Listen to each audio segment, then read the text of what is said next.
So in the second part of this video on this song, I'll talk about the melody and like some of the guitar, the soloing aspects, and the how you come up with things like that. And to be honest, you know, I wrote the song with the chord progression first, and I kind of wrote a chord progression. I wrote this little diatonic progression in the bridge, the B section, just out of something, like a palette to write a guitar solo over. Really, it wasn't. And but when I was listening to the original part, the A section, what I did is I recorded it and put it on my phone and put it in iTunes and just made it play over and over and over outside while I was just kind of sitting down, laying on a bench in my backyard. And what I did is I just kind of start humming along and kind of find some notes that fit or the chord. I don't even think about like the theory or the scales or whatever at that point. I'm just like trying to like gravitate my ear towards good sounding notes and let one note carry itself to the next note. And once I get some kind of like fragment of a melody, I'll begin to sort of work with it, right? And it turned out the melody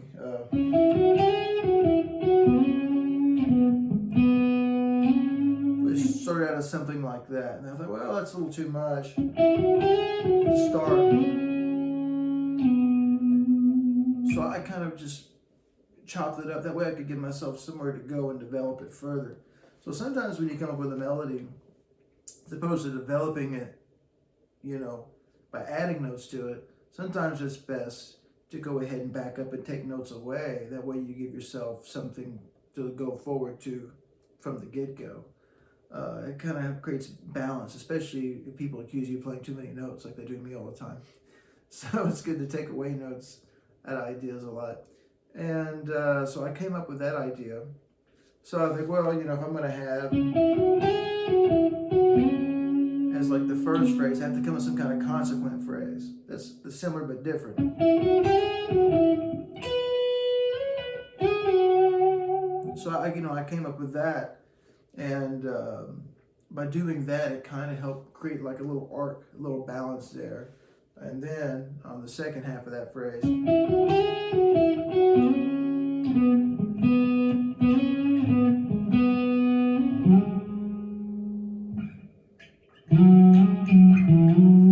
ended up saving that. So, that was originally the whole idea.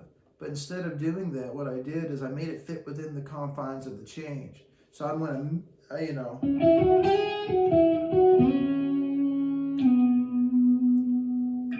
with the first chord,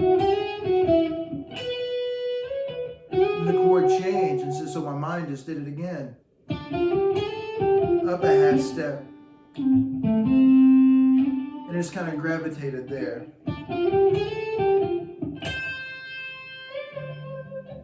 So the similar idea, and then on that next part, I went back down to C sharp minor and kind of laid it there for the, Then I kind of had a little cadential thing right there,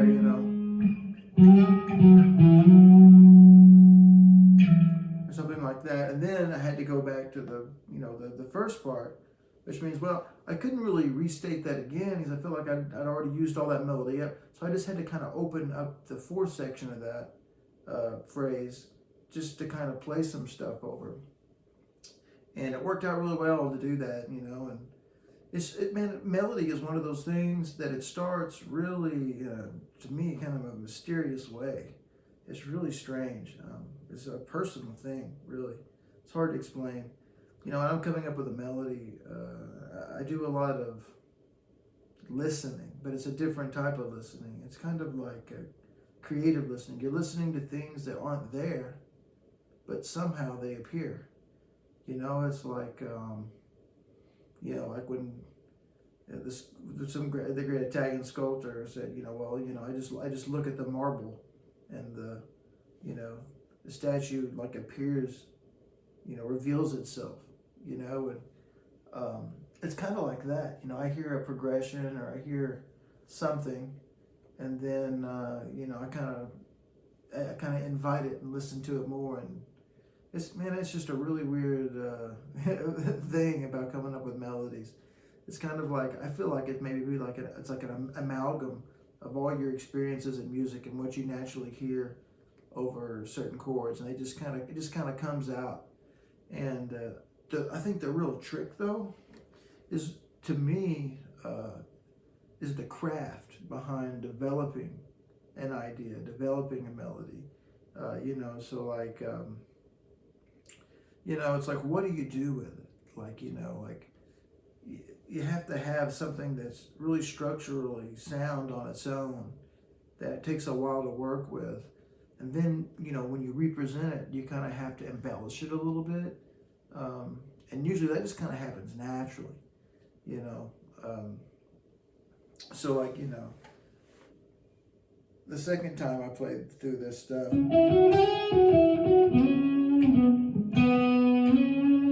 with that A Lydian,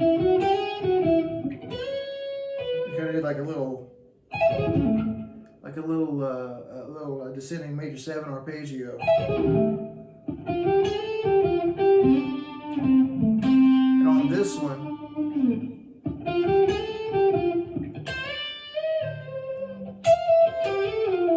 kind of something like that, fitting within the scale and the harmony.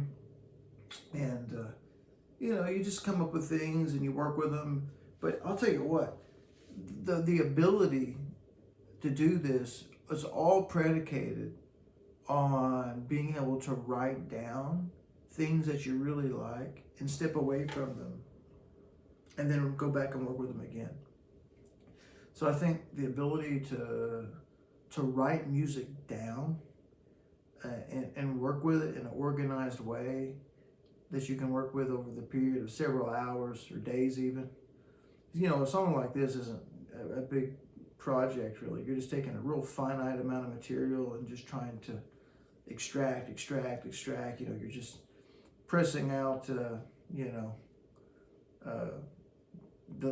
it's kind of like, you got some lemons and you're going to make some lemonade. This is not a real hard project. It's not a real complex thing. I'm not trying to write a symphony or anything. Or I'm trying to build like, a whole, 6-course meal based upon using all the parts of a lemon or something. That's not it. I mean, this is just a simple song. The answers will come to you pretty fast, but they'll come to you even clearer and better if you can write things down and work with music in an organized kind of way. So the melody is pretty self-evident, lots of pentatonic scales embellished with 7-note scale ideas that are from those chords. So it just basically reflexive of the harmonic material that you're given to work with.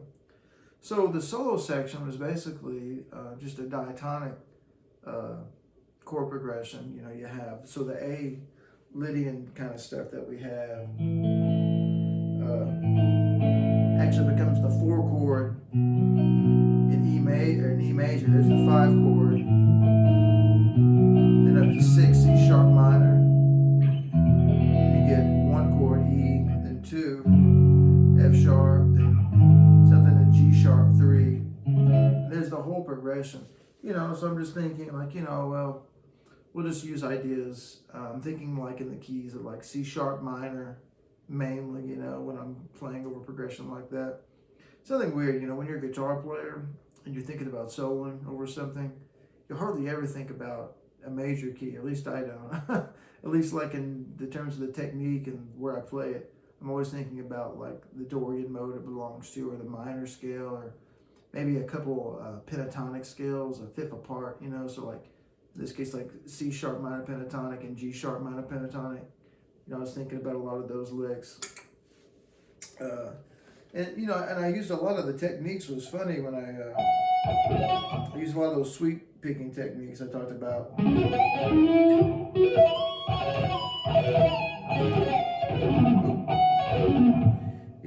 there's some pretty neat stuff in there. And there's a tapping lick in there I kind of came up with. It's a really logical thing. Oh, sorry.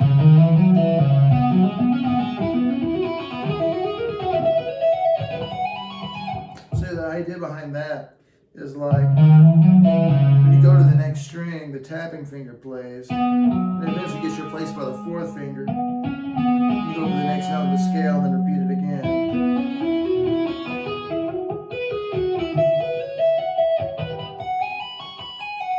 And something like that you can work up really fast to tempo. And the last bit was that this last is just a scale. Just a sweet picked, economy picked scale. So yeah, I mean, there's nothing special on any kind of playing. It's just having the techniques to be able to, play a solo like that. And when I'm writing a solo, a lot of the time, I'll record myself, and if I like something, I'll remember it and play it again, and I'll just do take after take after take, and eventually it'll kind of write itself like a story. You hear somebody tell you a story, and you remember the parts, and then in your own head, you kind of recollect the events and organize them and place them in ways that you think makes the story better or clearer. And then you record the solo, and you have a guitar solo. The hardest part was going back a couple days after I did it and writing it all down so I could put it in this video. So yeah, I mean, there's pretty much the song in a nutshell. It's just like it's a two-part thing, really. You got one progression that's a collection of different modalities around A. You're gonna have this bright thing that like could be a Lydian sound, then it goes to like a minor thing, and then it kind of creeps back up to a major thing, then back up to the Lydian for the fourth section, and then the bridge, like I said, it's just a diatonic E major, C sharp minor, progression that I chose a solo because it's related. And other than that, it's just a pretty simple song. Not much to it. Written one step at a time, one note in the melody, just kind of revealing itself to the other and writing it down and working carefully with it.